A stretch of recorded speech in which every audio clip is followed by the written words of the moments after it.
بسم الله الرحمن الرحيم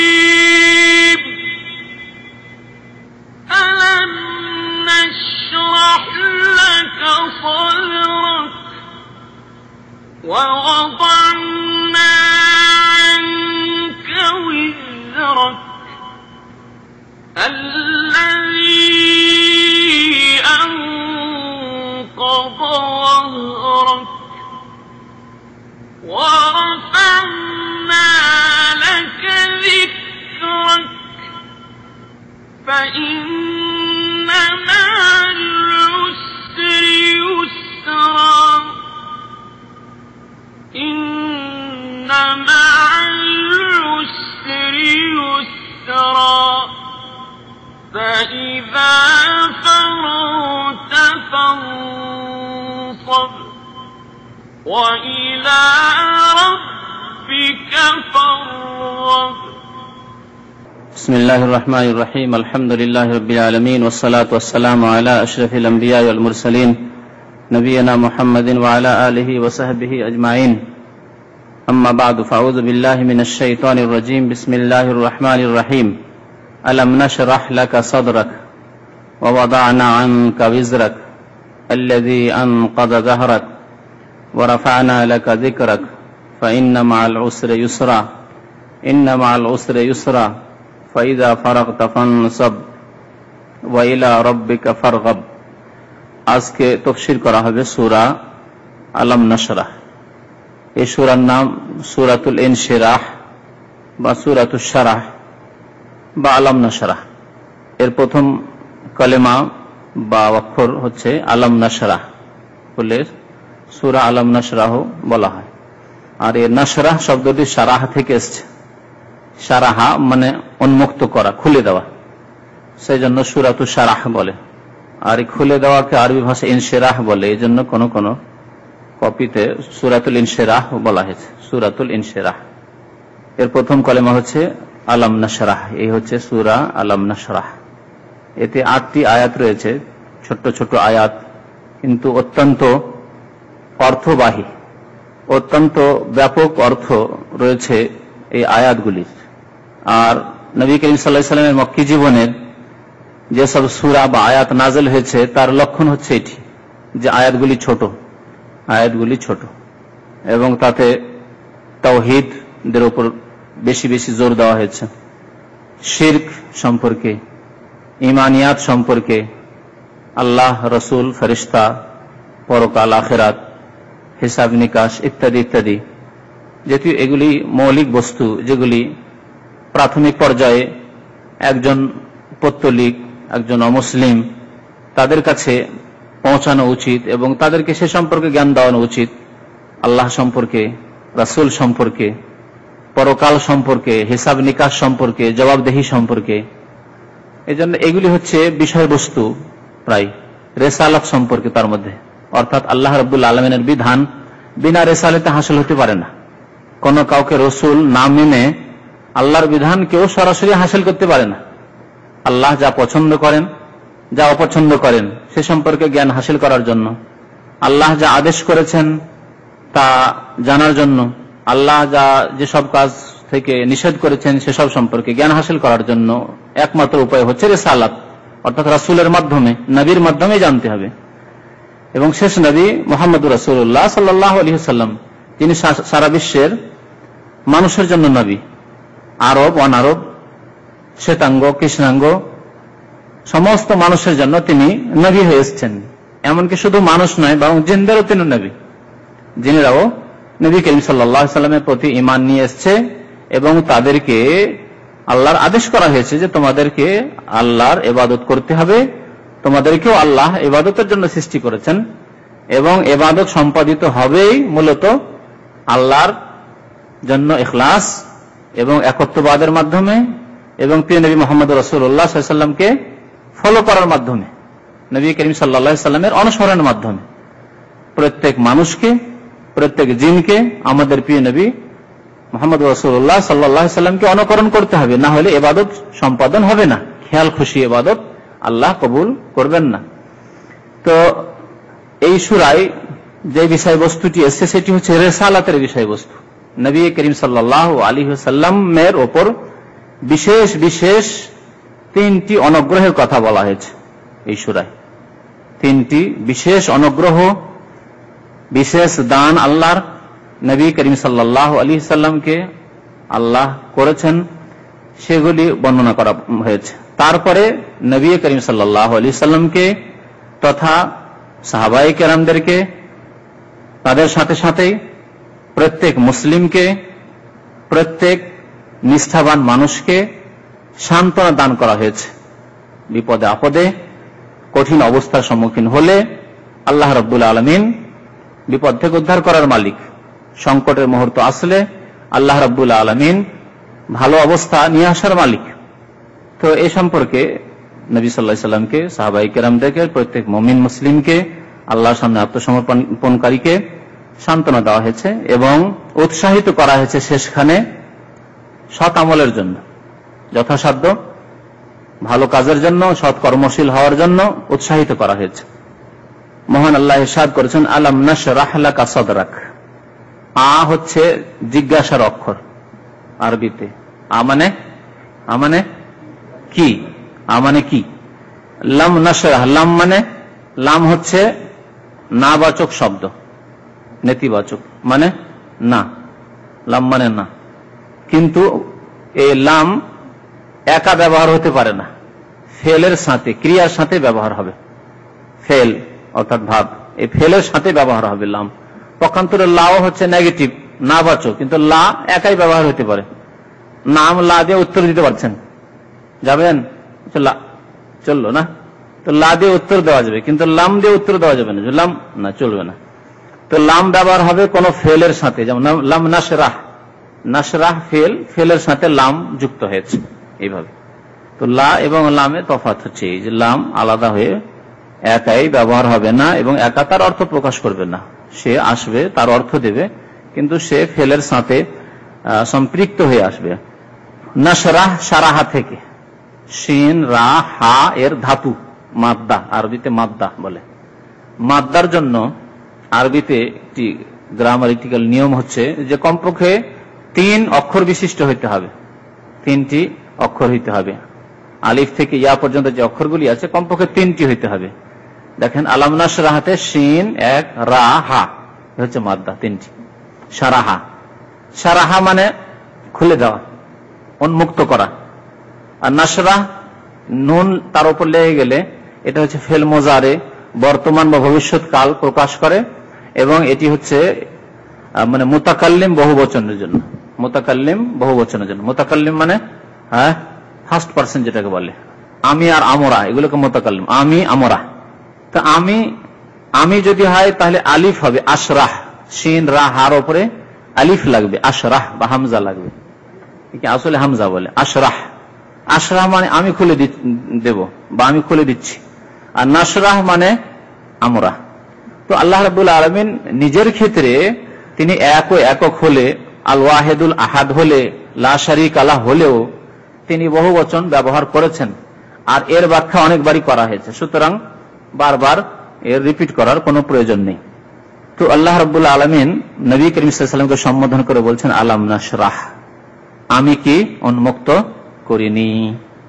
নাশরাহ মানে আমি উন্মুক্ত করা, আল্লাম মানে না, আর আ মানে কি, আমি কি উন্মুক্ত করিনি। যদিও সারাহ বা থেকে নাশরাহ যখন হবে বর্তমান ভবিষ্যতের জন্য হয়, কিন্তু লামের আরেকটি বৈশিষ্ট্য, লাম নেতিবাচক এবং বর্তমান আর ভবিষ্যতের ক্রিয়াকে অতীতের দিকে নিয়ে যাবে টেনে, মানে অতীতের অর্থ প্রকাশ করবে। তো এই লাম আসার জন্য এর অর্থ হয়ে গেছে অতীতের। আলাম নাশরাহ লাকা, আমি কি উন্মুক্ত করিনি, অতীতের অর্থ। লাকা তোমার জন্য, আপনার জন্য।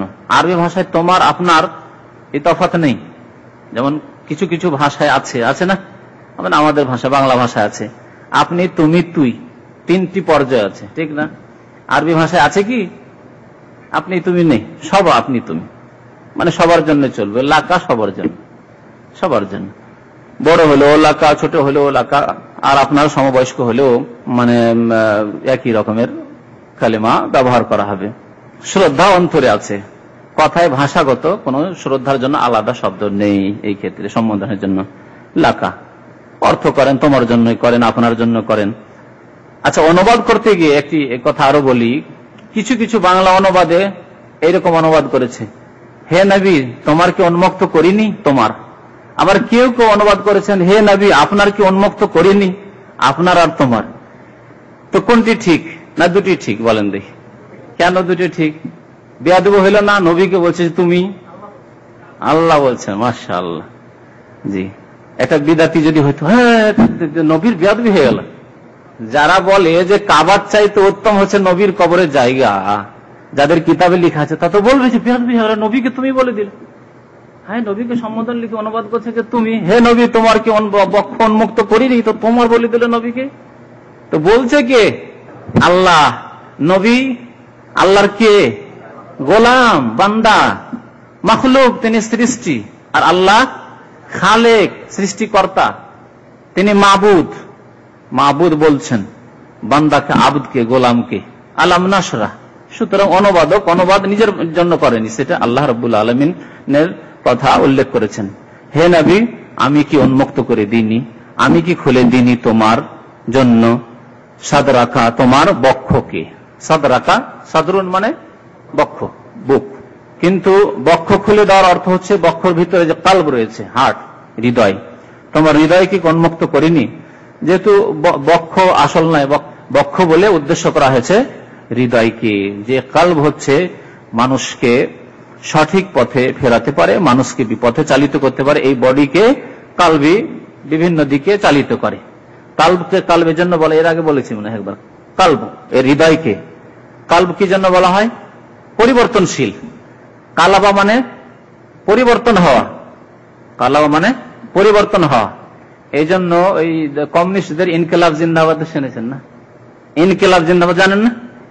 ইনকিলাব জিন্দাবাদ, ইনকিলাব মানে ওই যে কালব থেকে ইনকিলাব, এই শব্দটি আরবি। এই কমিউনিস্টরা, কমরেডরা ইনকিলাবটি আরবি থেকে নিয়েছে। ইনকিলাব মানে পরিবর্তন চাই, এই সরকার চাই না, এই অবস্থা চাই না দেশে, ইনকিলাব বিপ্লব চাই। আর তারপরে জিন্দাবাদ। তো ইনকিলাব ওই কালাব থেকে এসছে।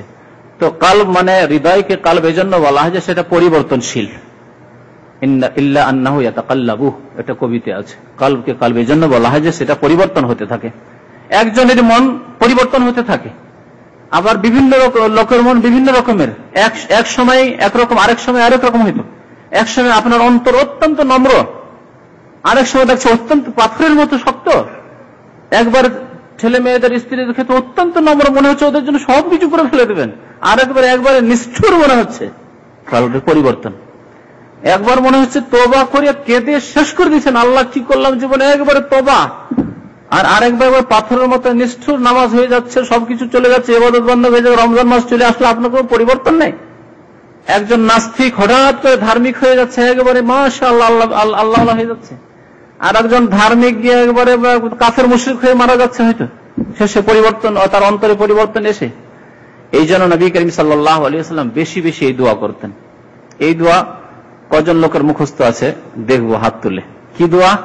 আল্লাহুম্মা ইয়া মুকাল্লিবাল কুলুব, হ্যাঁ, সাব্বিত কুলুবানা বা সাব্বিত কলবি আলা দীনিক, আলা দীনিক। ইয়া মুসাররিফাল কুলুব সাররিফ কলবি আলা তাআতিক, সাররিফ কলবি আলা তাআতিক। এক বচন দিয়ে অথবা বহু বচন দিয়ে, ইয়া মুকাল্লিবাল কুলুব সাব্বিত কুলুবানা আলা দীনিক, ইয়া মুসাররিফাল কুলুব সাররিফ কুলুবানা আলা তাআতিক। ইয়া মুকাল্লিবাল কুলুব, হে অন্তরের পরিবর্তনকারী, মুকাল্লিব পরিবর্তনকারী, আল্লাহ পরিবর্তনকারী।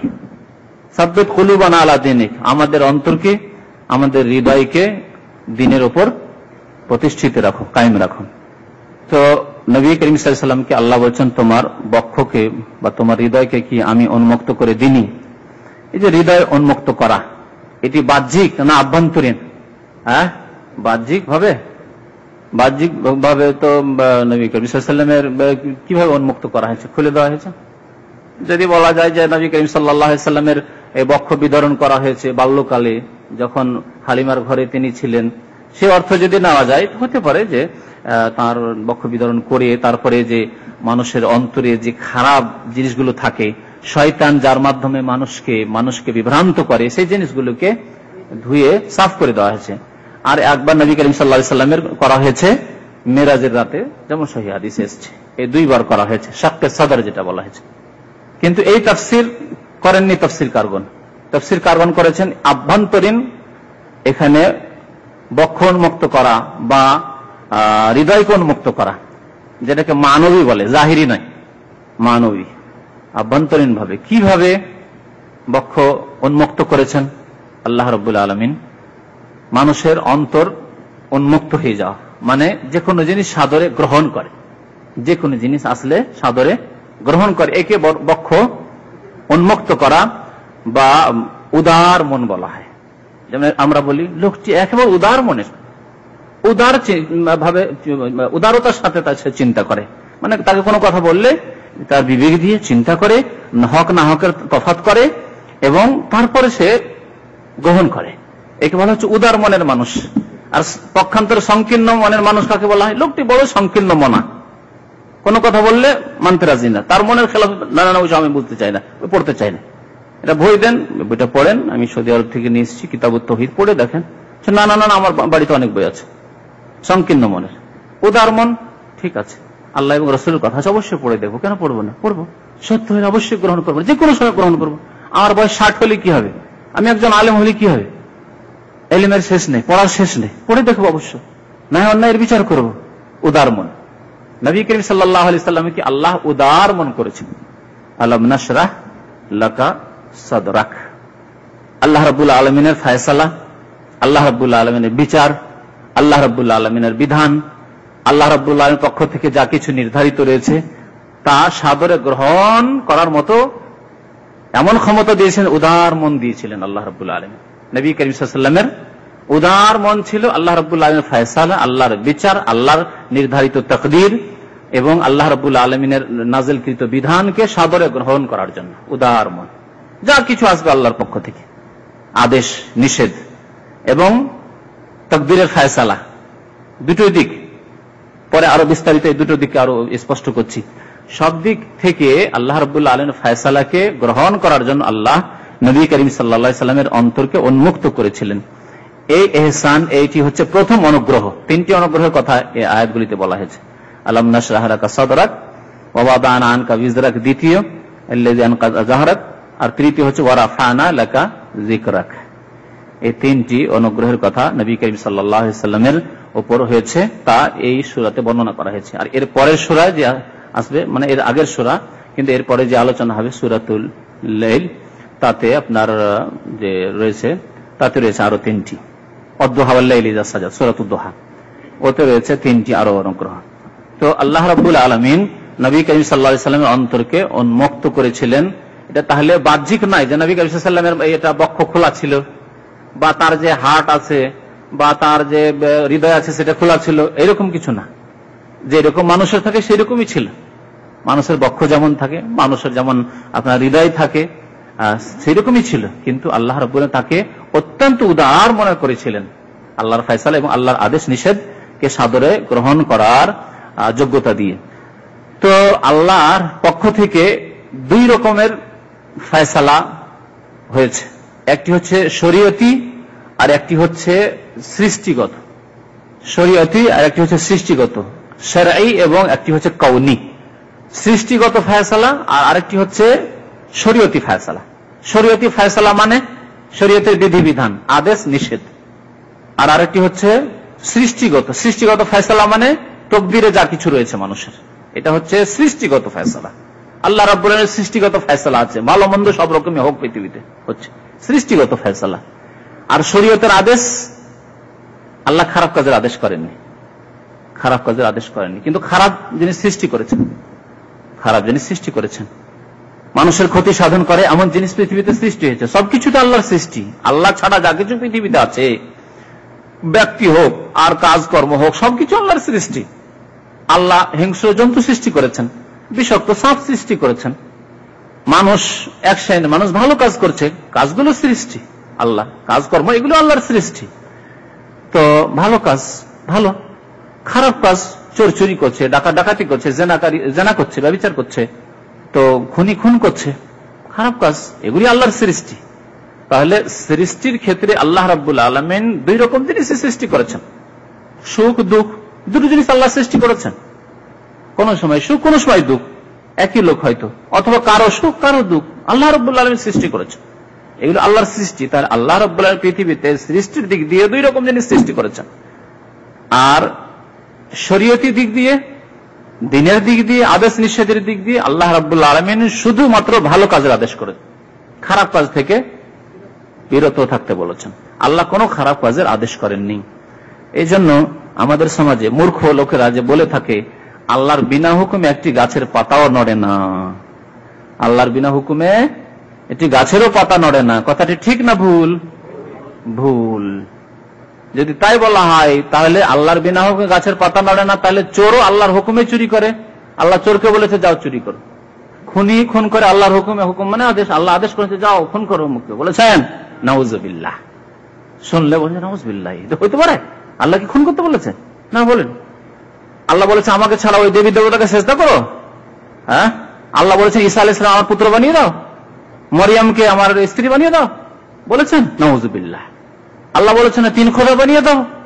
হ্যাঁ, না, অন্যায় কাজের আদেশ করেনি, অশ্লীল কাজের, অন্যায় কাজের আল্লাহ আদেশ করেননি, আল্লাহর হুকুম হয়নি। কুল ইন্নাল্লাহ লা ইয়া'মুরু বিল ফাহশা, কোরআন আল্লাহ বলছেন এ নবী বলে দাও নিশ্চয়ই আল্লাহ অশ্লীল কাজের আদেশ করেন না।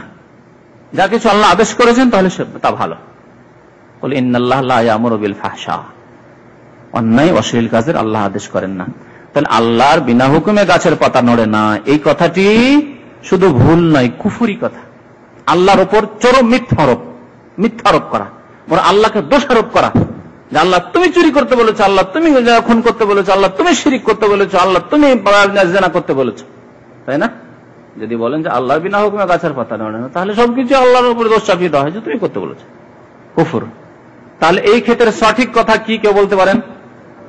আল্লাহর বিনা ইচ্ছায়, আল্লাহর ইচ্ছা ছাড়া, আল্লাহর ইচ্ছা ছাড়া কোন গাছের পাতা নড়ে না। দেখেন, হুকুম আর ইচ্ছায় তফাৎ আছে, তফাৎ আছে। কোরআনে এই কথাটি অনেক জায়গায় বলা হয়েছে, মাশাআল্লাহ, আল্লাহ যা চাই, কোরআনে আছে মাশাআল্লাহ, আছে না? আল্লাহ যা চাই তাই হয়। ওমা তাশাউনা ইল্লা ইনশা আল্লাহু রাব্বুল আলামিন, তোমরা চাইলেই হয় না যতক্ষণ আল্লাহ না চাইবেন।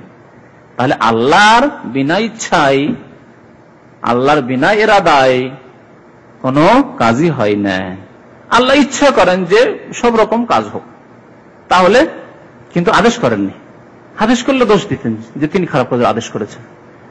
কিন্তু আল্লাহর ইচ্ছা যেহেতু পরীক্ষা নেবেন, আল্লাহ আপনাকে দুই রকম শক্তি দিয়েছেন, আপনাকে স্বাধীনতাও দিয়েছেন, আপনাকে বেঁধেও রাখেননি, আর আপনাকে পরীক্ষা করবেন এ কথাও বলে দিয়েছেন, শেষ পরিণাম জান্নাত জাহান্নামের কথাও বলে দিয়েছেন, আপনার শাস্তি রয়েছে বা আপনার জন্য মানে শান্তির স্থান রয়েছে তাও বলে দিয়েছেন। তারপর সতর্ক করে দেওয়ার পরে, সাবধান করে দেওয়ার পরে, সবকিছু জানিয়ে দেওয়ার পরে আল্লাহর ইচ্ছা যে হোক, যে কোনো কাজ হচ্ছে হোক, তাহলে পরীক্ষা হবে। নাহলে পরীক্ষা কি করে হবে? আল্লাহ যে পরীক্ষা নেবে, পরীক্ষার ক্ষেত্রে রয়েছে আমরা, কর্মক্ষেত্রে এখন কর্ম করবো, এর মাধ্যমে আমাদের বিচার হিসাব হবে। তো আল্লাহর বিনা ইচ্ছায় কোনো কথা কাজ হয় না, কোনো কথা হয় না, কোনো গাছের পাতা নড়ে না, এই কথা বলা যাবে। কিন্তু বিনা হুকুমে এই কথাটি শুধু ভুল নয়, বরং কুফরি কথা। সুতরাং যে কোনো কথা বললে মানে চিন্তা করে, সূক্ষ্মভাবে চিন্তা করে কথা বলতে হবে। এজন্য যারা বেশি কথা বলে এবং চিন্তা করে না যে কি বললাম, এই কথাটির ওজন বা কত কিলো, তারা বড়ই ভুল করে, চরম অপরাধ করে। বরং কথার কারণেই জাহান্নামে যেতে হয়, কথার কারণেই জান্নাত যাবে, আর কথার কারণে জাহান্নামে যাবে। কি হাদিস আছে না? এই কথাই তোমাকে, এই জবান তোমাকে জান্নাতে নিয়ে যাবে, আর এই জবান তোমাকে জাহান্নামে নিয়ে যাবে। আল্লাহর ইচ্ছা ছিল, ওই তো এই জন্য তো আল্লাহ রাব্বুল আলামিন জানেন যে আপনি এরকম করবেন, ভালো কাজটি করবেন, জানেন যে আপনি খারাপ কাজ করবেন, আল্লাহ রাব্বুল অগ্রিম লিখে রেখেছেন। এটি আল্লাহ রাব্বুল আলামিনের ক্ষেত্রে যেহেতু অতীত, বর্তমান, ভবিষ্যৎ কোনো কাল নেই। আর বাকি নবী কারীম সাল্লাল্লাহু আলাইহি ওয়াসাল্লাম যেমন বলেছেন যে যেই লোক যেদিকে কদম বাড়ায় তখন তার জন্য সেই পথটি সুগম করে দেওয়া হয়, তার কর্মের জন্য তাকে পানিশমেন্ট পেতে হবে, তার কর্মের জন্য তার পানিশমেন্ট পেতে হবে। আল্লাহ বাধ্য করলে, যদি বাধ্য করতেন তাহলে করতে দিতেন না, কিন্তু বাধ্য করে দিলে পরীক্ষা থাকতো না, তাহলে আপনার স্বাধীনতায় ব্যাঘাত ঘটানো হইতো। এই স্বাধীনতায় আল্লাহ বাধা দেননি। আপনি স্বাধীনভাবে যখন মসজিদে দৌড়িয়ে যাচ্ছেন তখন আল্লাহ জবরদস্তি বাধা দেন না, আমার লোকটিকে মসজিদে যেতে দেবো না, তা করেন না। স্বাধীনভাবে যখন আপনি ছুটে যাচ্ছেন জিনা ব্যভিচারের জন্য, শিরকের জন্য, কুফরির জন্য, তখন আল্লাহ বাধা দেন না, বুঝতে পারছেন?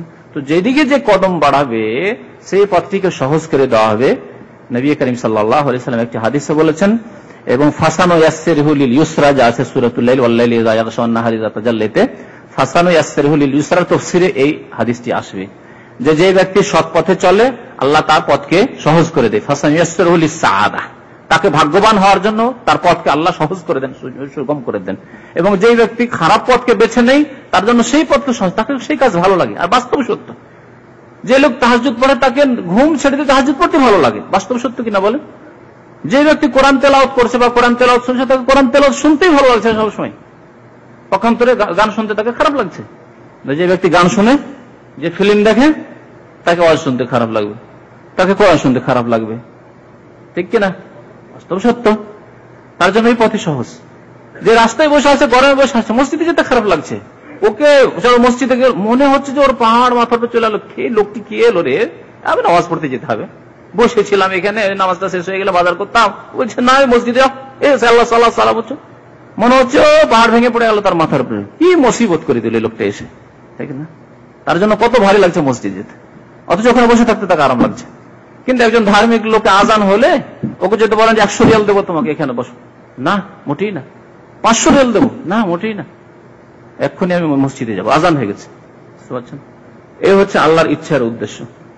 তো নবী করিম সাল্লাল্লাহু আলাইহি ওয়াসাল্লামের অন্তরকে আল্লাহ উন্মুক্ত করে দিয়েছেন 2 রকম জিনিসকে সাদরে গ্রহণ করার জন্য। আল্লাহর যে বিধিবিধান আসবে, আদেশ, হে নবী তুমি নামাজ পালন করো, রোজা রাখো, হজ করো, যাকাত করো, এই গুনাহের কাজ এগুলো থেকে বেঁচে থাকো, হে নবী এগুলির দাওয়াত মানুষের কাছে পৌঁছাও, হে নবী যাও কুরাইশদের মাঝে যাও আর গিয়ে বলো কুলু লা ইলাহা ইল্লাল্লাহ তুফলিহু। কি সাহস! 360টি মূর্তি নিয়ে তারা পুজো করছে, আর একজন মানুষ মাত্র, আর সে গিয়ে বলবে যে তোমরা পড়ো আল্লাহ ছাড়া কোন সত্য মাবুদ নেই, লা ইলাহা ইল্লাল্লাহ, আর তোমাদের এই বাতিল মাবুদ ছেড়ে দাও। এই কথা বলার সাহস পারবো? ক্ষমতা আছে আমাদের? সামান্য মিলাদের বিরুদ্ধে কেমন করে গিয়ে বলবো? সামান্য এরা রফেদানি করছে না আর আমিন জোরে বলছে না, আমি কি করে আমিন বলবো? মাথা খারাপ না, পারবো না। যাক যাক, এখানে যতদিন আছি আছি, আবার সেখানে গেলে আবার ওই ঠিক ওখানে কুকুরের লেজের মতো আবার ওই রকম কথা। বুঝতে পারছেন? অনেকে আছেন এরকম, সবার কথা বলছেন কিন্তু অনেকে এরকম দুর্বল মনের মানুষ আছে। নবী সাল্লাল্লাহু আলাইহি ওয়াসাল্লামকে আপনি চিন্তা করেন, যখন আদেশ হলো যে যাও আবু জাহাল, আবু লাহাব, এই যে 360টি মূর্তির পূজা করছে, তাদেরকে গিয়ে বলো কুলু লা ইলাহা ইল্লাল্লাহ, বল আল্লাহ ছাড়া কোনো ইলাহ নেই, সত্য মাবুদ নেই, তুফলু, তাহলে মুক্তি আছে। তোমাদের মুক্তি এই শিরকে নেই, ও পৌত্তলিকতায় নেই। আল্লাহর আদেশ হলো, সাদরে গ্রহণ করলেন, গিয়ে বললেন কুলু লা ইলাহা ইল্লাল্লাহ তুফলিহু। সাফা পাহাড়ে চড়ে নিলেন, আত্মীয় স্বজন সবকে ডাকলেন, আদমকে আবু লাহাব আসলেন, আর এসে বলছেন যে তোমাদেরকে সাবধান করছি পরকালের আযাব থেকে। তখন আবু লাহাব বলে এই জন্য ডেকেছে, তো চিৎকার করে তাব্বান লাকা, ধ্বংস হও তুমি মুহাম্মদ, এই জন্য ডেকেছিলে? আমাদের সময় নষ্ট করলে, ঘুম নষ্ট করলে, তুমি আমার বাড়িতে আরাম করছিলাম, তাই না? আল্লাহ নাযিল করে তাব্বাত ইয়াদা আবি লাহাব। সাহসের প্রয়োজন। একা একজন মানুষ আর গোটা মক্কা শহরের মানুষ সব মুশরিক পৌত্তলিক, আর তাদের মাঝে কি একটা কথা বলা? জানতো গিয়ে শাহজালাল মাজারে, আশুসের মাইজ ভান্ডারিতে শুধু বলেই দেখেন যে এটা কবর পূজা, এই কথাটা বলে দেখেন, কিচ্ছু বলিয়েন না, শুধু শিরক ফির কিচ্ছু বলিনি, এটা হচ্ছে কবর পূজা, আপনারা যেটা করছেন এটা কবর পূজা। সাহস আছে? কটি লোকের সাহস আছে যে এইটি কবর পূজা যেটা করছেন আপনারা? অসম্ভব, অসম্ভব, খুব অসম্ভব আজকালকার জামানায় মানুষের ঈমান এর নাম। তো এই যে শারহে সাদর, নবী করিম সাল্লাল্লাহু আলাইহি ওয়াসাল্লাম আল্লাহ বলছেন তোমার অন্তরকে উন্মুক্ত করে দিয়েছি, যা আদেশ আসবে, নিষেধ আসবে আকাশ থেকে, পালন করবে। এটি হচ্ছে শরীয়তের বিধানের ক্ষেত্রে, আদেশ নিষেধের ক্ষেত্রে। আর একটি ক্ষেত্রে কি বলছিলাম? আল্লাহর ফয়সালার ক্ষেত্রে, তাকদীরে যা কিছু আছে, সুখ দুঃখ, সৃষ্টিগত সুখ দুঃখ, শোক কষ্ট, যে কোন রকমের বিপদের সম্মুখীন হতে হোক, যখনই বিপদ আসবে অন্তর উন্মুক্ত, অসুবিধা নেই। নবী করিম সাল্লাল্লাহু আলাইহি ওয়াসাল্লামের উপর কোন বিপদ আসেনি বলেন? কোন বিপদ আসেনি? মানসিক যন্ত্রণা, মানসিক আঘাত, দৈহিক আঘাত, এমনকি জীবন থেকে শেষ করে দেওয়ার মতো মানে চক্রান্ত, এবং সবকিছু তারা করে ফেলেছে ফয়সালা যে এমন ভাবে মারবো যাতে করে আমাদের প্রতিশোধই না নিতে পারে বানু হাশেমেরা। তার জন্য তারা পরিকল্পনা তৈরি করেছে। কি করেনি? তায়েফে গেলেন, কিভাবে আহত হলেন? ওহদে কিভাবে আহত হলেন নবী করিম সাল্লাল্লাহু আলাইহি ওয়াসাল্লাম? কিভাবে লুকায়িত ভাবে সুর পাহাড়ে গিয়ে আশ্রয় নিলেন, আবার ওখান থেকে কিভাবে তিনি মদিনা আসছেন?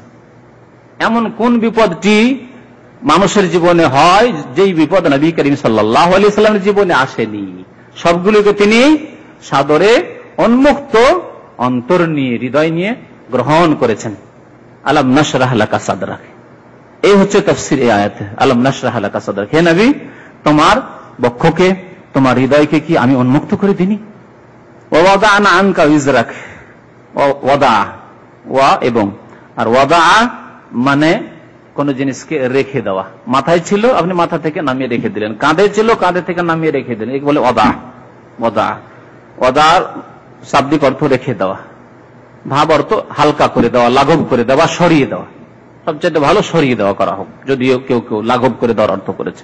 ওয়াদা আনা মানে আমি কি সরিয়ে দিনি, আমি কি লাঘব করে দিনি। আনকা তোমার উপর থেকে, উযরাকা তোমার বোঝা, উযর মানে বোঝা, উযর মানে বোঝা। কিসের বোঝা? নবী করিম সাল্লাল্লাহু আলাইহি ওয়াসাল্লামের কোন বোঝা ছিল, যে বোঝাকে আল্লাহ রাব্বুল আলামিন লাঘব করে দিয়েছেন বা সরিয়ে দিয়েছেন নবী করিম সাল্লাল্লাহু আলাইহি ওয়াসাল্লামের উপর হতে। এই বোঝা হচ্ছে গুনার বোঝা। এই বোঝার তাফসীর করেছেন তাফসীরকারগণ, গুনার বোঝা। আর কোন বোঝা ছিল না। নবী করিম সাল্লাল্লাহু আলাইহি ওয়াসাল্লামের উপর কি মানে কারো ভরণ পোষণের বিরাট কোন বোঝা ছিল, আর যে বোঝাকে আল্লাহ রাব্বুল আলামিন সরিয়ে দিয়েছেন এমন কিছু না। এই বোঝার তাফসীর হচ্ছে গুনহার বোঝা। এজন্য গুনাহকে বিজর বলা হয়েছে কোরআনে কারীমে। গুনাহ বা অপরাধকে, অন্যায়কে বিজর বলা হয়েছে। যেমন একটি আয়াত রয়েছে, ওয়ালা তাযিরু ওয়াজিরাতুন বিজরা উখরা, কোন কেউ অপরের গুনহার বোঝা উঠাবে না।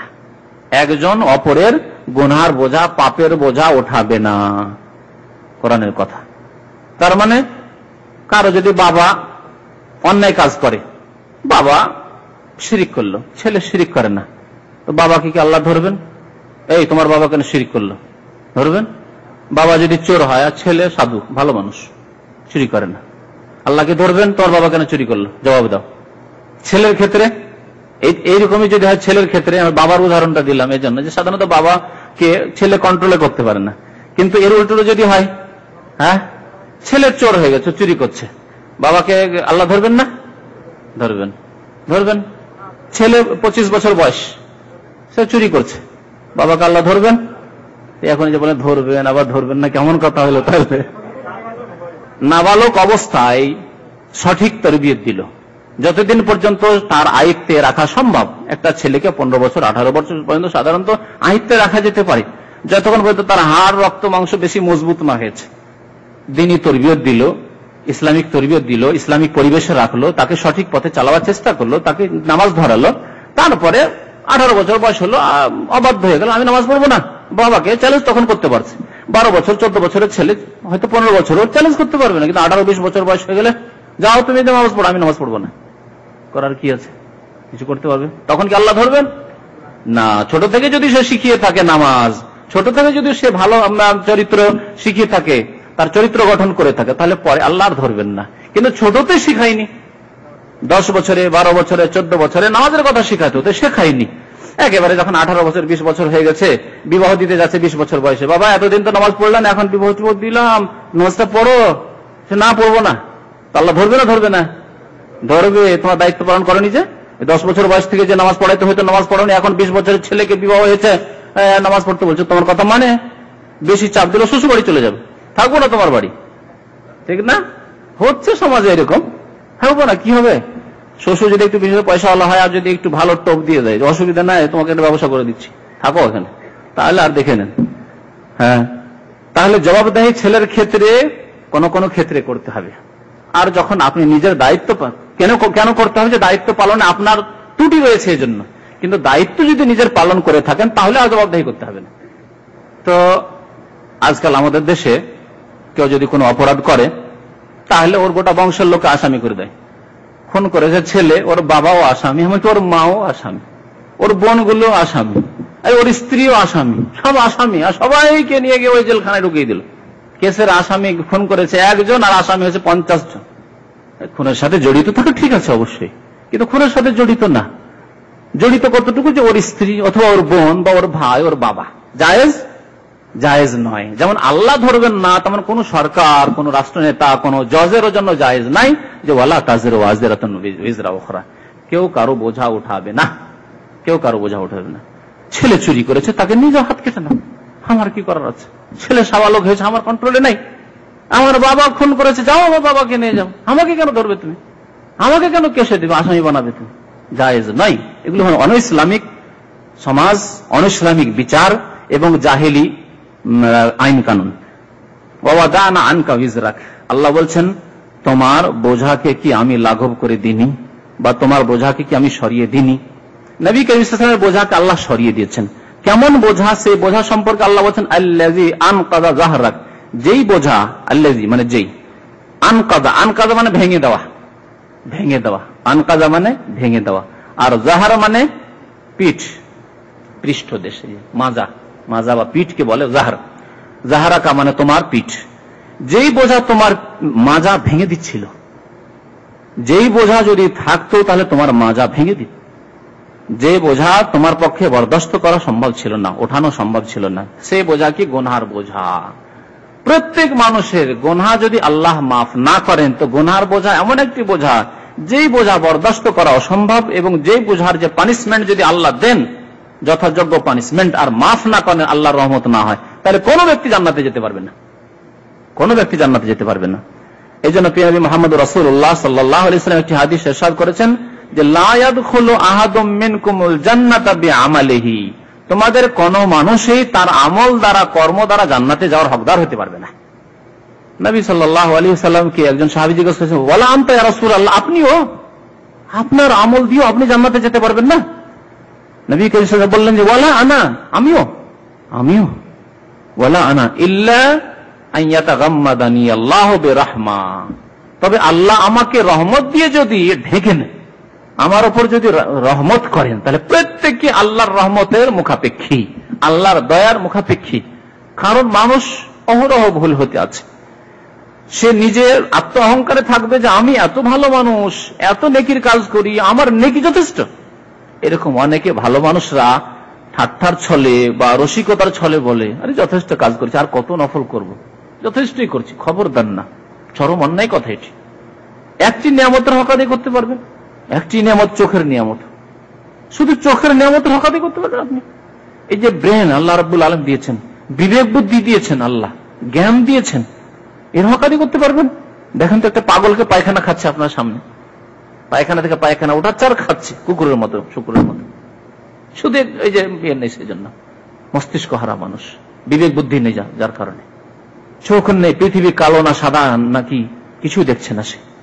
তাহলে আল্লাহ রাব্বুল আলামিনের রহমত না হলে কোনো মানুষ মুক্তি পাবে না। তবে রহমত কার উপর হবে? যার ঈমান এবং সতামল আছে, যার ঈমান এবং সতামল আছে তার উপরই রহমত হবে। এমন কথা নাই যে আল্লাহর রহমতেই যখন মুক্তি পাবো তো বিনা আমলেই, আমি নামাজ না পড়ে, রোজা না করে, আমি ফরজ ওয়াজিব না আদায় করে, হালাল হারাম চিন্তা না করে আমি রহমত পাবো না। রহমতের ভাগীদার আপনি নন, রহমতের হকদার আপনি নন।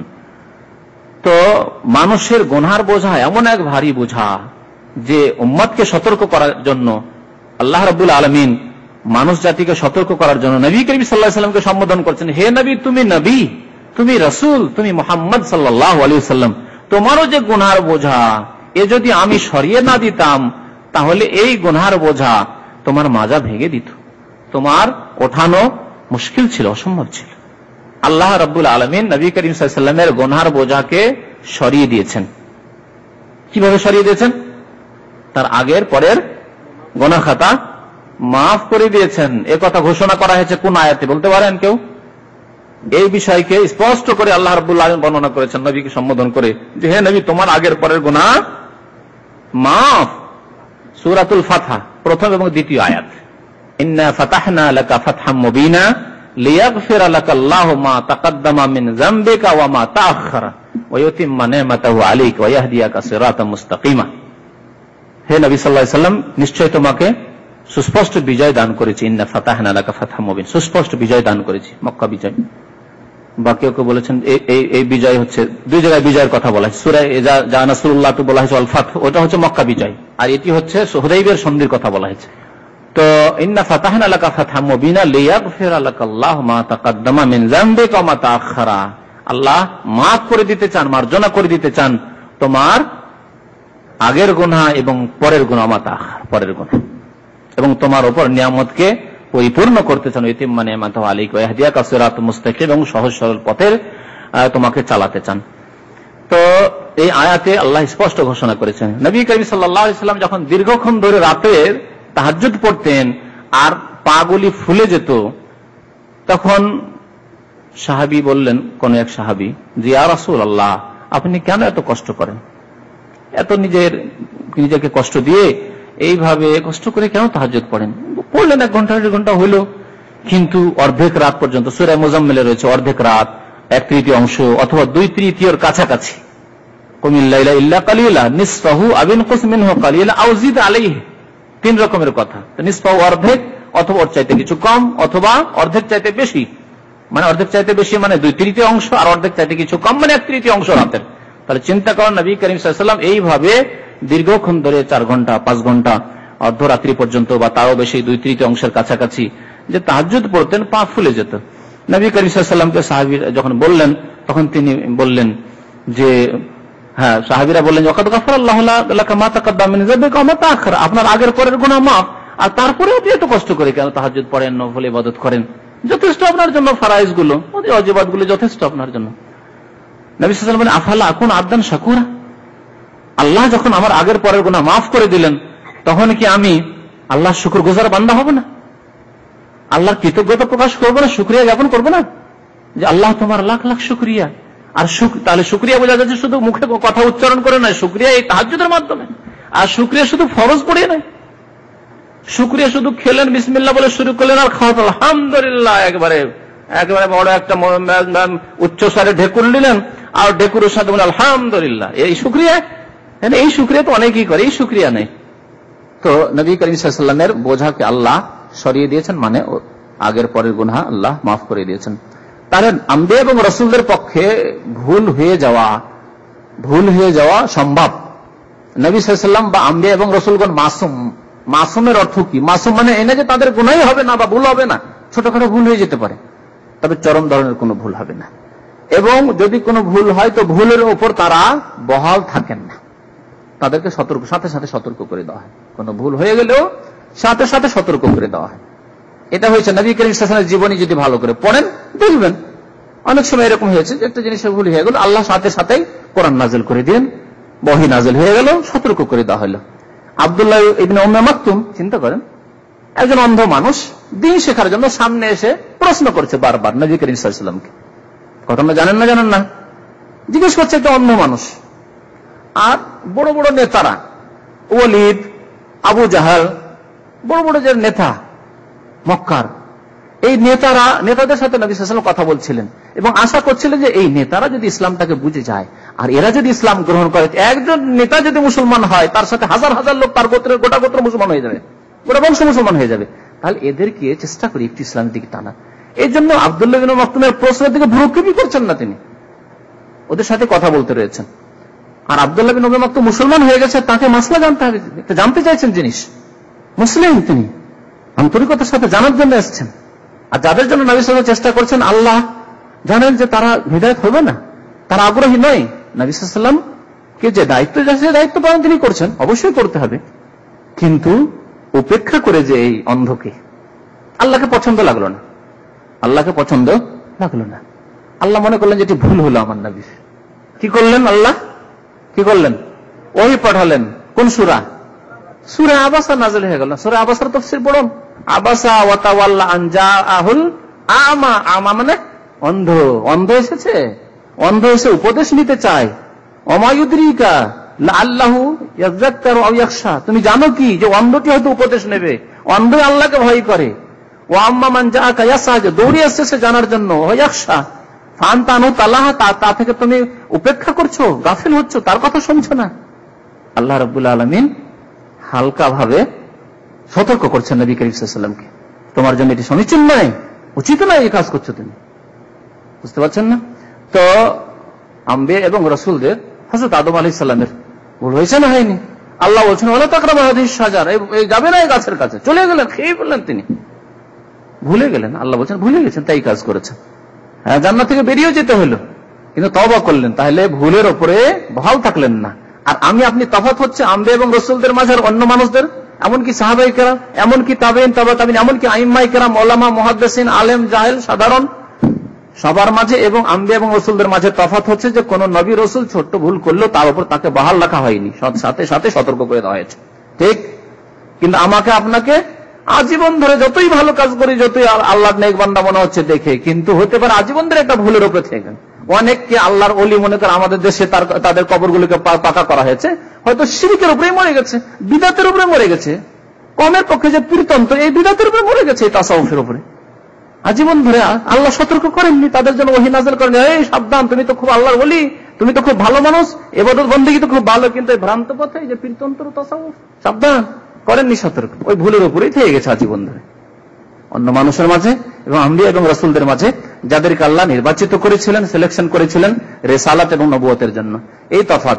কিন্তু মাসুম মানে আম্বিয়ারা মাসুম, এর অর্থ কোন সময় এটা বুঝবেন না, এবং এই কথাটি অনেক বলে এবং ভাবে যে ভুল হতেই পারে না, বাস্তবে হয়েছে, বাস্তবকে কি করে অস্বীকার করবেন? ইউনূস আলাইহিস সালাম ভুল না করলে এমনি মাছের পেটে চলে গেলেন, আবার মাছের পেট থেকেই দোয়া করছেন, লা ইলাহা ইল্লা আনতা সুবহানাকা ইন্নী কুনতু মিনাজ জালিমিন। জালেম কি হয়? ভুল না করে জালেম হয়? ইন্নী কুনতু মিনাজ জালিমিন, নবী, কিন্তু ভুলের উপর আল্লাহ রেখেছেন, সাথে সাথে আল্লাহ একটু দিয়ে দিলেন শাস্তিও এবং সতর্ক করে দিলেন, সংশোধন হয়ে গেল। দোয়া করলেন, আল্লাহ মাফ করে দিলেন, থাকলো না। কিন্তু আমার আপনার গুনাহ থেকেও যেতে পারে, মরণ পর্যন্ত ভালো কাজ করে যাচ্ছে, তার সাথে গুনাহ থেকেও যেতে পারে। ওয়ারাফা'না লাকা যিকরাক, তৃতীয় বৈশিষ্ট্য অনুগ্রহ নবী করিম সাল্লাল্লাহু আলাইহি সাল্লামের উপর বা তার বৈশিষ্ট্য, ওয়ারাফা'না লাকা যিকরাক, এবং সুউচ্চ করেছি, রাফা মানে উঁচা করা, রাফা, ওয়ারাফা'না লাকা, তোমার জন্য উঁচু করেছি, যিকরাকা, তোমার খ্যাতিকে। যিকর, যিকর মানে স্মরণ হয়, যিকর মানে খ্যাতি হয়। তোমার খ্যাতিকে সুউচ্চ করেছি বা তোমার নামকে সুউচ্চ করেছি। নবী করিম সাল্লাল্লাহু আলাইহি সাল্লামের খ্যাতিকে বা নামকে সুউচ্চ করেছেন আল্লাহ রাব্বুল আলামিন, উচ্চ মর্যাদা দান করেছেন। কিভাবে? কিভাবে বলেন, কে বলতে পারেন?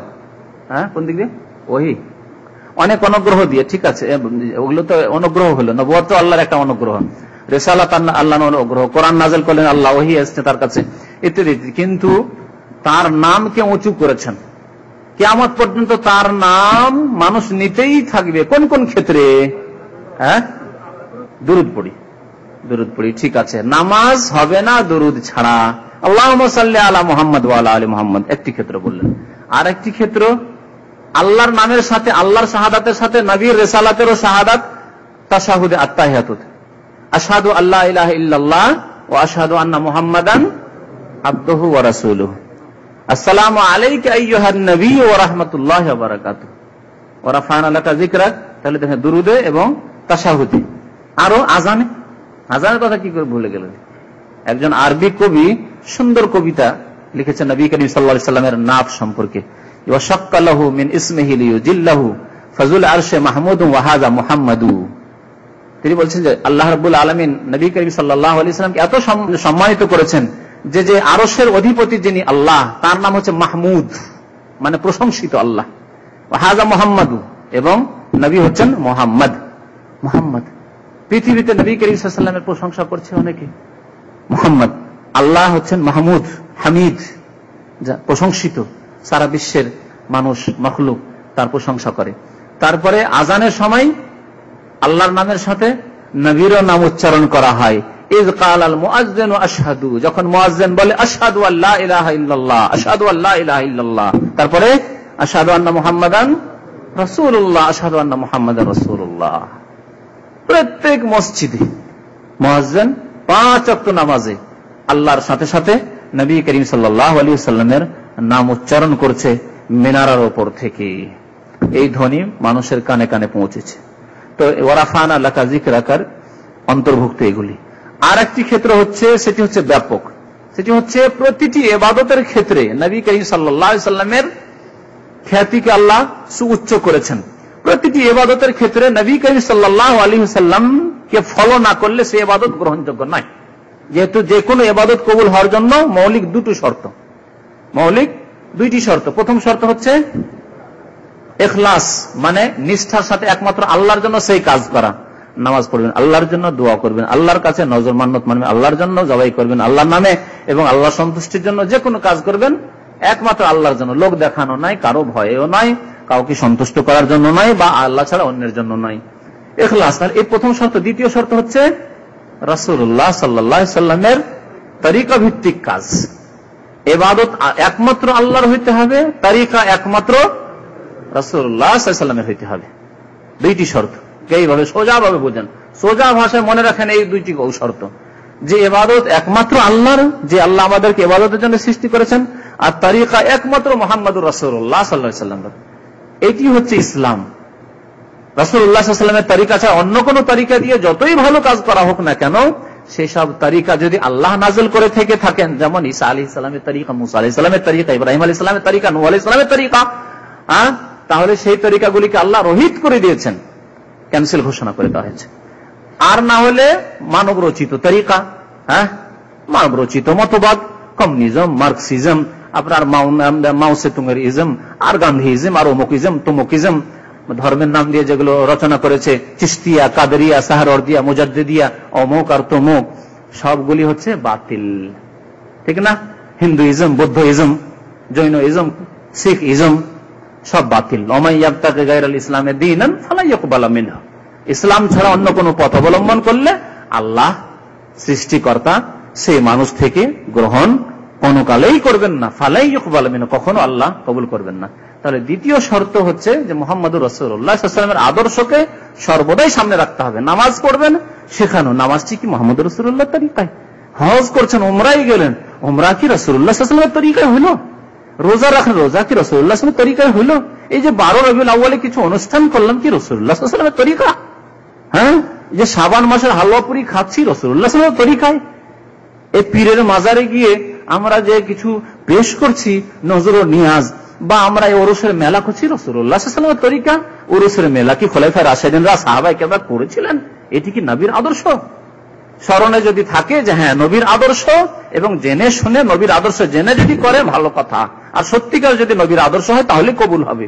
আর নবীর আদর্শ না হয়ে যদি আর কারো আদর্শ হয় তাহলে আল্লাহ কবুল করবেন না। ওয়ারাফা'না লাকা যিকরাকের তৃতীয় ব্যাখ্যা, একটা বললাম আযানের ক্ষেত্রে, আর একটি নামাজের মধ্যে তাশাহুদ এবং দুরুদের ক্ষেত্রে, আর তৃতীয় হচ্ছে যে কোনো ইবাদতের ক্ষেত্রে নবী কারীম সাল্লাল্লাহু আলাইহি ওয়াসাল্লামের অনুসরণ ছাড়া ইবাদত কবুল হবে না। সেজন্য প্রতিটি ইবাদতের ক্ষেত্রে নবী কারীম সাল্লাল্লাহু আলাইহি ওয়াসাল্লামের সুন্নাত আদর্শকে আপনাকে স্মরণ রাখতে হবে। ফাইন্না মাআল উসরি ইউসরা, নিশ্চয়ই কঠোরতার সাথে কি রয়েছে? সরলতা রয়েছে, সরলতা রয়েছে।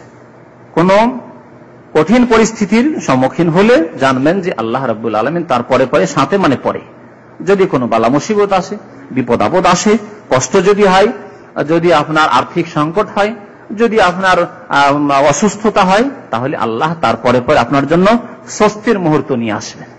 আল্লাহ আপনাকে সুস্থ করবেন, সচ্ছলতা দান করবেন, বিপদ মুক্ত করবেন। ফাইন্না মাআল উসরি ইউসরা, এই কথাটি আল্লাহ দুইবার করে বলেছেন। এজন্য হযরত আব্দুল্লাহ বিন আব্বাস রাদিয়াল্লাহু তাআলা আনহু বলছেন, যখন আল্লাহ দুইবার সরলতার কথা বা স্বস্তির কথা বলেছেন, তাহলে দুই স্বস্তি বা দুই সরলতা, দুই সচ্ছলতাকে এক কঠিন পরাজিত করতে পারবে না। একটি কঠিনের কথা আল্লাহ বললেন, যে কঠিন অবস্থার সম্মুখীন হলে আল্লাহ স্বস্তি নিয়ে আসবেন। তাহলে দুইবার নাকেরা নিয়ে এসে ইউসরান ইউসরান বলা হয়েছে, তাহলে ডবল করে আল্লাহ সরলতার কথা বলেছেন, বা স্বস্তির কথা বলেছেন, সচ্ছলতার কথা বলেছেন। তো একজন মানুষ যদি সত্যি আল্লাহকে ডাকে, তাহলে কোনদিনই সে বিপদে সবসময় থাকবে না, আল্লাহ বিপদ মুক্ত করবেন। সবসময় সংকটে থাকবে না, আল্লাহ রাব্বুল আলামিন তার সংকটকে অবশ্য দূর করবেন, যেহেতু দুইবার করে ইউসরান ইউসরান বলা হয়েছে। তারপরে আল্লাহ রাব্বুল আলামিন বলছেন ফাইযা ফারাগতা ফানসাব, এখানে সান্ত্বনা দেওয়া হয়েছে। আমি প্রথমে বলেছিলাম যে নবী সাল্লাল্লাহু আলাইহি ওয়াসাল্লামকে সান্ত্বনা দেওয়া হয়েছে। সান্ত্বনা দেওয়া হয়েছে না হয়নি? হে নবী, তোমার কাঁধে উটের ভুঁড়ি চাপাচ্ছে, হে নবী তোমার কথা কেউ শুনছে না, হে নবী তোমাকে মারার জন্য চক্রান্ত করছে, হে নবী তোমাকে তাইফবাসীরা এইরকম তোমার সাথে দুর্ব্যবহার করলো, হে নবী তোমার সাথে ওহদে এইরকম করলো। ফাইন্না মাআল উসরি ইউসরা, ইন্না মাআল উসরি ইউসরা, এই কঠিনের পরে স্বস্তির সময় আসছে। মক্কা বিজয় হয়ে গেল কবছরের মধ্যে। ওহদের যুদ্ধ কখন হয়েছিল? তৃতীয় হিজরিতে ওহদের যুদ্ধ হলো, আর অষ্টম হিজরিতে গিয়ে মক্কা বিজয় হয়ে গেল। মক্কা বিজয় 5, 3, 8, 5 বছর মাত্র, 5 বছর মাত্র। আল্লাহ রাব্বুল আলামিন সান্ত্বনা দিয়েছেন। এভাবে প্রত্যেক মানুষকে সান্ত্বনা নিতে হবে। আল্লাহ রাব্বুল আলামিন সন্তান প্রত্যেক মুমিনকে ফাইন্না মাল উসরি ইউসরা, যে কোনো মানুষের পক্ষ থেকে হোক বা আল্লাহর পক্ষ থেকে কোনো বালা মুসিবতের সম্মুখীন হন, কোন রোগের সম্মুখীন রোগ আক্রান্ত হন বা অন্য কিছু হোক, অ্যাক্সিডেন্ট হোক ইত্যাদি ইত্যাদি, ইন্না মাল উসরি ইউসরা ফাইযা ফারাগতা ফানসাব, হে নবী সুতরাং যখন তুমি অবসর হবে, ফারাগতা মানে ফারেগ হবে, অবসর, যখন তুমি অবসর হবে ফানসাব তখন পরিশ্রম করো, যখন অবসর হবে পরিশ্রম করো। এই আয়াতের তাফসীর কি? আয়াতের তাফসীর হচ্ছে যে মানুষকে আল্লাহ রাব্বুল আলামিন পৃথিবীতে কর্মক্ষেত্রে সৃষ্টি করে, এটি হচ্ছে কর্মক্ষেত্র, সে দুনিয়ার কর্ম হোক আর পরলৌকিক ক্ষেত্রে দিনের কর্ম হোক, দিন আর দুনিয়া, দিনের কাজ মানে আল্লাহর বিধিবিধান পালনের কাজ, আর একটা হচ্ছে দুনিয়ার কাজ, দুনিয়ার কাজ আপনি রুজি রোজগার করবেন, সেই ক্ষেত্রে হোক, সেই ক্ষেত্রে একদিন কাজ করে নিলেন আর বসে থাকবেন চলবে? প্রতিদিন কাজ করতে হবে, নিয়মিত আপনাকে কাজ করে যেতে হবে, বিরক্ত হলে হবে না যে প্রতিদিন একই রকমের কাজ, এই গাড়ি চালাও, ডেইলি গাড়ি চালাও, না করবো না, 15 দিন করবো, 15 দিন করবো না, চলবে না, কাজ করে যেতে হবে। একই রকমের ডিউটি যে করেই যাচ্ছে 10 বছর 20 বছর ধরে একই ডিউটি, বিরক্ত হয়ে গেলাম আর করবো না, চলবে? যতদিন বেঁচে আছেন কাজ করে যেতে হবে। তাহলে দুনিয়ার ক্ষেত্রেও এই কথাটি প্রযোজ্য, এই তাফসীরটি দুনিয়ার ক্ষেত্রেও হতে পারে এবং দুনিয়া এবং আখিরাতের কাজের ক্ষেত্রেও হতে পারে। দুই রকম তাফসীর করা হয়েছে। একটি হচ্ছে যে তুমি একটা কাজ করে বসে থাকিও না, একটি কাজ করলে আবার আরেকটি ভালো কাজ রয়েছে, এর মাধ্যমে কিছু হইতে পারে, কাজ করো। একজন চাষি চাষের কাজ করছে, সকালবেলা চাষবাসের কাজ করলো, বিকালবেলা চাষবাসের কাজ নেই, সে বাজারে চলে যাবে, রুজি রোজগার করুক। ফাইজা ফারাগতা ফানসাব, একটি কাজ থেকে অবসর হলে আরেকটি কাজের জন্য পরিশ্রম করো। এমনকি বিশ্রাম মানুষ কেন করে? এই জন্য যে বিশ্রামের পরে কাজ একটু ভালো করে করতে পারবো, সেই জন্য সারাদিন কাজ করার পরে ক্লান্ত হয়ে পড়েছেন, রাত্রে যে ঘুমালেন এটিও আপনার পরিশ্রম, এটিও আপনার কাজ। এই কাজের মাধ্যমে, এই ঘুমের মাধ্যমে আপনি একটু বিশ্রাম করে তারপরে কাজের যোগ্য হবেন, যে না মানে সুন্দরভাবে কাজ করতে পারবো আবার কি কর্মক্ষেত্রে। তো ফায়জা ফারাগতা ফানসাব দুনিয়ার ক্ষেত্রেও প্রযোজ্য। আর কেউ কেউ তাফসীর করেছেন না, এ হচ্ছে দিন এবং দুনিয়া দুই ক্ষেত্রে। ফায়জা ফারাগতা যখন অবসর হবে, ফরজ কাজ, ওয়াজিব কাজ, যা দিনের কাজ আল্লাহ ফরজ করেছেন, আল্লাহ আদেশ করেছেন, রাসূলের আদেশ রয়েছে, তা থেকে অবসর হয়ে গেলে, ফারেগ হয়ে গেলে ফানসাব তখন পরিশ্রম করো। অর্থাৎ যখন নামাজ হয়ে গেল, জোহরের নামাজের সময় হয়েছে, জুমার নামাজের সময় হয়েছে, নামাজটা পড়ে নিলে ফানসাব এখন পরিশ্রম করো, যাও ব্যবসা বাণিজ্য থাকলে করো, চাষবাস থাকলে করো, যে যার কর্ম তা করো, যার যে রকমের কাজকর্ম আছে দুনিয়ার কাজ রুজি রোজগার করো। ওই রকমই যখন আসরে আজান হবে, আবার আসর নামাজ পড়ে নাও, নামাজ পড়ার পরে আবার ফানসাব পরিশ্রম করো। যেমন আল্লাহ রাব্বুল আলামিন জুমা সম্পর্কে সূরা জুমাতে বলেছেন, ফাইদা কুদিয়াতিস সালাতু ফান্তাশিরু ফিল আরদ, যখন নামাজ হয়ে যাবে, জুমার নামাজ শেষ হয়ে গেল, তখন জমিনে তোমরা ছড়িয়ে পড়ো, ফান্তাশিরু ফিল আরদ ওয়াবতাগু মিন ফাদলিল্লাহ, এবং আল্লাহর পক্ষ থেকে কি সন্ধান করো? উপজীবিকা, রিজিক সন্ধান করো। ওয়াবতাগু মিন ফাদলিল্লাহ, আল্লাহর যে ফজল কর্ম রুজি রয়েছে, পৃথিবীতে রিজিক রয়েছে, তা সন্ধান করো। আর সেখানে কেউ আল্লাহকে ভুলে যাবে না, এমন নয় যে মসজিদ থেকে বেরিয়ে গেছে, জুমা পড়া হয়ে গেছে, খালাস এখন হালাল হারামের কি আছে, আবার এখন সিডি বিক্রি করবো, সিকোতে ব্লু ফিল্ম আর ইনকাম করবো, রাতারাতি বড় লোক হবো, কতদিন এইরকম করে 350-400 টাকা বেতনে ওই লাখ 1.5 লাখ টাকা উঠাবো, শুরু করে দিলাম না। ওয়াজকুরুল্লাহ কাসীরা, ওখানে গিয়েও, ব্যবসা বাণিজ্যও গিয়েও, কর্মক্ষেত্রেও গিয়েও আল্লাহকে বেশি বেশি স্মরণে রাখবে, বলবে না, হালাল হারাম ভুলে যাবে না। ওয়াজকুরুল্লাহ কাসীরা, বেশি বেশি স্মরণ করবে, ওখানেও আল্লাহকে স্মরণ করবে। তো ফায়দা ফারাগতা ফানসাব, যখন অবসর হবে মানে ফরজ কাজ বা দিনের কাজ হয়ে গেল, তখন ফানসাব পরিশ্রম করো, দুনিয়ার কাজে লেগে যাও। ওয়া ইলা রাব্বিকা ফারগাব, এবং তোমার পালনকর্তার দিকে মনোনিবেশ করো। ইরগাব মানে ধাবিত হওয়া, রাগিবা মানে ধাবিত হওয়া। ফায়দা ফারাগতা ফানসাব, ওয়া ইলা রাব্বিকা, তোমার পালনকর্তার দিকে মনোনিবেশ করো বা ধাবিত হও। আল্লাহর দিকে যে ধাবিত থাকবে, নিঃসন্দেহে তার দ্বারা পাপ হবে না, প্রথম কথা। আর যদি গুনাহ খাতা হয়ে যায়, ভুল ত্রুটি হয়ে যায়, তাহলে যেহেতু আল্লাহর দিকে সে ধাবিত, আল্লাহর দিকে মনোনিবেশ করে রয়েছে, সুতরাং সে তওবা করবে। আর তওবা হচ্ছে উত্তম মানে সমাধানের উপায় মানুষের জন্য। আল্লাহ রাব্বুল কত সুন্দর পথ দিয়েছেন। ভুল হতে পারে, ভুল হয়ে গিয়ে গাড়ি ভুল পথে চলে গেছে, গাড়ি যদি ফিরিয়ে নিয়ে আসার জন্য ইউটার্ন করে আসার না থাকে, তাহলে কোথায় চলে যাবেন? যদি এই রাস্তাগুলো হাইওয়ে রাস্তা, রিয়াজের রাস্তা, যেতে যেতে হাইওয়ে চড়ে গেলেন আর মধ্যখানে কোন ইউটার্নের ব্যবস্থা যদি না থাকতো, তাহলে কি আর ফিরে আসতে পারতেন? যেতে হবে আল-হাসা, আর ধরেছেন রিয়াজ রোড। এরকম হয়, অনেক সময় হয়, অনেক লোকের হয়। তো তারপরে আর গাড়ি ফেরাতে পারছেন না, যতক্ষণ রিয়াজ না পৌঁছবেন আর গাড়ি ফেরার কোনো উপায় নেই। আর রিয়াজ পৌঁছতে পৌঁছতে মরে গেলেন গন্তব্যস্থান, আর ফিরতে পারবেন? রিয়াজ থেকে আল-হাসা থেকেই গেল, যেতে পারলেন না, ঠিক না? তো আল্লাহ রাব্বুল আলামিন ইউটার্ন রেখেছেন। ইউটার্ন হচ্ছে তওবা, যখনই ভুল করেছো সাথে সাথে ইউটার্ন করো, তাড়াতাড়ি ফিরে আসো। তওবা মানে ফিরে আসা। তওবার শাব্দিক অর্থই হচ্ছে রুজু করা, ফিরে আসা, প্রত্যাবর্তন করা। কত সুন্দর ব্যবস্থা ইসলামে রয়েছে যে কোনো ভুল হয়ে যাক, এমনকি শিরক হয়ে যাক, কবরের সেজদা হয়ে গেছে, কুফরি হয়ে গেছে, তওবা করো। আল্লাহ রাব্বুল ইন্নাল্লাহা ইয়াগফিরুয যুনুবা জামিআ, সমস্ত গুনাহ আল্লাহ রাব্বুল আলামিন মাফ করবেন। যারা আল্লাহর দিকে ধাবিত হয় আল্লাহ রাব্বুল আলামিন তাকে সৎ কাজের তৌফিকও দান করেন। ওয়া ইলা রাব্বিকা ফারগাব, তোমার পালনকর্তার দিকে মনোনিবেশ করো। সাল্লাল্লাহু আলা নবিয়িনা মুহাম্মদ ওয়া আলা আলিহি ওয়া সাহবিহি আজমাইন। বিসমিল্লাহির রাহমানির রহিম। ألم نشرح لك صدرك ووضعنا عنك وزرك الذي أنقض ظهرك ورفعنا لك ذكرك فإن مع العسر يسرا إن مع العسر يسرا فإذا فرغت فانصب وإلى ربك فارغب.